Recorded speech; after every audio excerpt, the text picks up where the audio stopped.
7, 6, 5, 4, 3, 2, 1. Are you listening? Ricky J Sports. Hey, what's going on, my fellow YouTubers? This is Ricky J, baby, from Ricky J Sports, and welcome to another Fight Camp video, and it's on how to deal with aggressive fighters, you know, the backyard brawler. And this video goes out to Michael Calderon, who had some concerns with regards to this type of opponent. Now, first things first, when you're dealing with an aggressive opponent, get on your bicycle right away. What I mean by that is, don't be afraid to just back up and move your feet. Always have your feet moving. Always make sure that your opponent doesn't have a clear target, and let your opponent waste his stamina as you are retreating for a moment. Now, number 2 is use quick strikes. When they're throwing their bombs, you can sneak in quick strikes by just pushing the attack buttons. Don't worry about throwing strong strikes, just quick ones just to land, and trust me, eventually your opponent will back up as they understand that you're not intimidated by their brawling technique.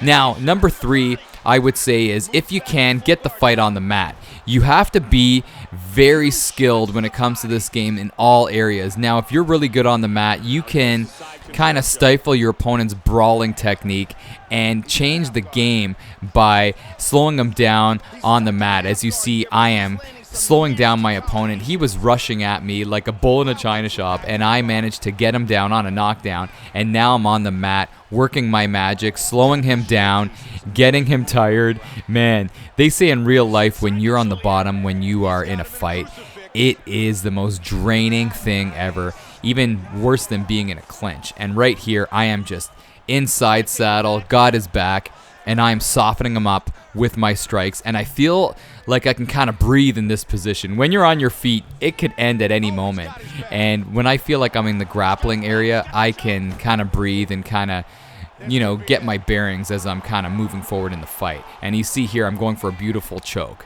Number 4, I would say always monitor your stamina. A brawler most likely will be rushing at you with punches, and the good brawlers keep their combinations short, but usually the majority of the guys just kind of go with haymakers, and eventually they will gas out. And when they gas out, man, that's your opportunity. It's like going after the schoolyard bully. It's your opportunity for some payback. So just sit tight, always kind of look in the corners of your screen and monitor your stamina, and then when you have that opportunity, go for those strikes and show some payback with respect to your opponent.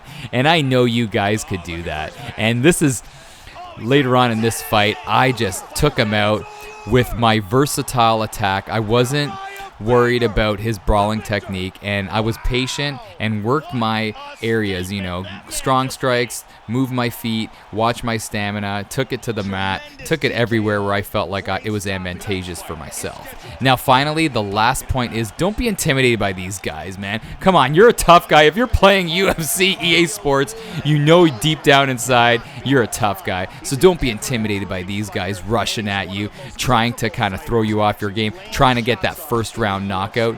Do your thing.